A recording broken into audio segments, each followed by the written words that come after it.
Number 2، organization. Organization کے بارے میں آپ کو بتا چکا ہوں، اس کو ڈسپلن ہونا چاہیے، اس میں کارڈرز کا تعین ہونا چاہیے، کسی کی محنت، کوشش، جد و جہد، ایثار کے حوالے سے۔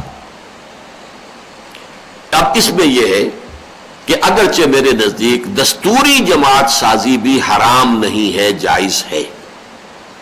جیسے جماعت اسلامی ہے، اس کا ایک دستور ہے، جو شخص بھی جماعت کا رکن بنتا ہے وہ اس دستور کی اطاعت کرنے کا عہد کرتا ہے، اس کا حلف اٹھاتا ہے، تب وہ جماعت کا رکن بنتا ہے۔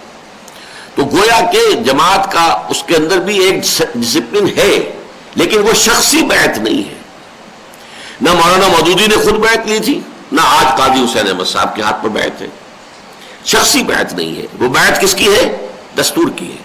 دستور کی روح سے جو امیر ہوگا اس کا کہنا مانیں گے، اس کی اطاعت کریں گے۔ تو ڈسپلن کا تقاضا تو پورا ہو جاتا ہے، اس لیے میں اس کو بیعت ماننے کو تیار ہوں، وہ دستوری بیعت ہے۔ لیکن 3 درجے جو ہے شخصی بیعت افضل ہے، تو ہم افضل کو چھوڑ کر مفضول کو کیوں اختیار کریں؟ سب سے پہلے افضلیت کیا ہے؟ قرآن میں ذکر جو ہے وہ تو در حقیقت شخصی بیعت کا ہے، حدیث میں ذکر جو ہے وہ تو شخصی بیعت کا ہے۔ حضور کے ہاتھ پر بیعت کی گئی ہے، وہ دستور کے ہاتھ پر بیعت نہیں گئی، کسی دستور کا حلف نہیں اٹھایا گیا۔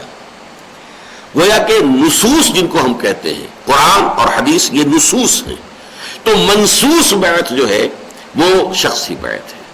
پھر سیرت میں ہم دیکھتے ہیں حضور نے بیعتیں لی ہیں، تو گویا کہ مسنون یہ بیعت جو ہے وہ شخصی بیعت ہے۔ پھر تیسرا یہ کہ حضور کے دور سے لے کر کم سے کم 20ویں صدی کے آغاز تک، 1300 برس تک مسلمانوں کا جو اجتماعی ادارہ بھی قائم ہوا وہ شخصی بیعت کی بنیاد پر ہوا۔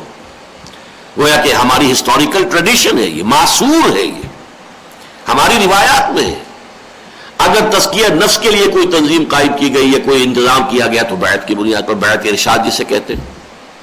حکومت قائم ہوتی تھی بیعت کی بنیاد پر، حکومت کے خلاف بغاوت کرنے کے لیے کھڑے ہوتے تھے تو بیعت کی بنیاد پر۔ حضرت حسین میدان میں آئے، کیونکہ یزید کی خلافت کو انہوں نے چیلنج کیا کہ یہ درست نہیں ہے، لہٰذا انہوں نے بیعت لی۔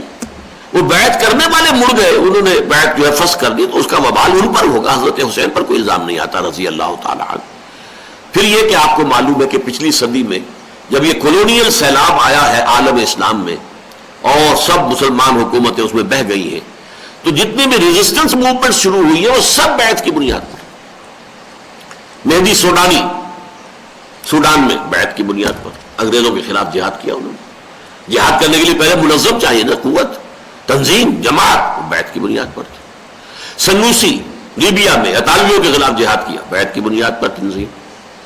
امیر عبد القادر الجزائری انہوں نے فرانسیسیوں کے خلاف جہاد کیا، بیعت کی بنیاد پر تنظیم۔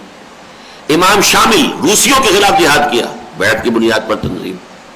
ہندوستان میں سید احمد بریلوی رحمۃ اللہ علیہ، جن کا ارادہ انگریزوں کے خلاف جہاد کا تھا لیکن ابتدا وہ کرنا چاہتے تھے اور کی انہوں نے جو سکھوں کے خلاف جہاد سے، انہوں نے بھی بیعت کی بنیاد۔ اس صدی کے آغاز میں مولانا ابوالکلام آزاد نے جماعت بنائی 1913 میں، حزب اللہ، بیعت کی بنیاد پر۔ 1930 میں یہ فتنہ جو ہے قادیانیت کا، اس کی سرکوبی کے لیے علماء نے جماعت بنائی، امیر شریعت مقرر کیا تھا اللہ شاہ بخاری رحمۃ اللہ علیہ کو، بیعت کی بنیاد پر۔ اور ان کے ہاتھ پر بیعت کرنے والوں میں بہت بڑے بڑے علماء تھے، مولانا انور شاہ کاشمیری جیسا رحمۃ اللہ علیہ بیہقی وقت، اور مولانا احمد علی لاہوری جیسا شیخ وقت، انہوں نے بھی بیعت کی ہے عطا اللہ شاہ بخاری کے ہاتھ پر۔ تو یہ ہے معاملہ۔ ہاں مولانا مودودی نے جماعت قائم کی تو بیعت کی بنیاد پر نہیں کی۔ البتہ علامہ اقبال اپنی زندگی کے آخری دور میں 35-36 میں جمعیت شبان المسلمین کے نام سے جو ایک جماعت بنانا چاہتے تھے وہ بیعت کی بنیاد پر تھی۔ بالفعل اس کا آغاز نہیں ہو سکا، لیکن اس پر اگر آپ معلومات حاصل کرنا چاہیں تو علامہ اقبال کی آخری خواہش کے نام سے ہمارا کتابچہ چھپا ہوا ہے جس میں اس کی پوری تفصیل درج ہے، وہ بھی بیعت کی بنیاد پر قائم کرنا چاہتے تھے۔ صرف اس میں ہم نے دیکھا کہ مولانا مودودی نے جو ہے وہ بیعت نہیں لی، لیکن پھر ہم نے تنظیم بنائی ہے، تنظیم اسلامی، وہ بیعت کی بنیاد پر ہے۔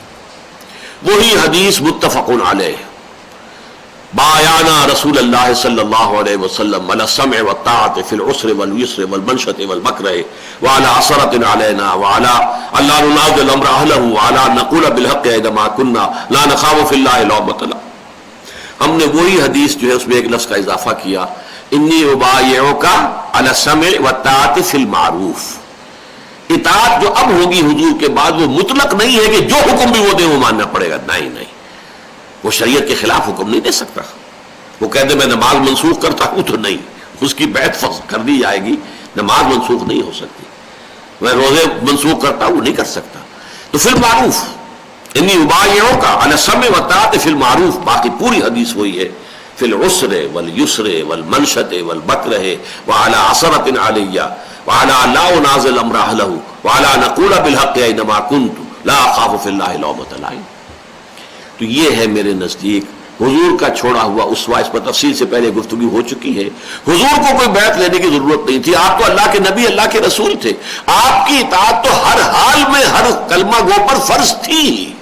وما ارسلنا من رسول الا لیطاع باذن اللہ. کسی ایڈیشنل فارمل معاہدے کی ضرورت نہیں تھی حضور کو. رسول ہونے کے ناطے جو ہے آپ کی اطاعت فرض تھی. لیکن نہیں، آپ نے پوسٹیریٹی کے لیے، بعد میں آنے والوں کے لیے اسوہ چھوڑا ہے. لقد کان لکم فی رسول اللہ اسوۃ حسنہ.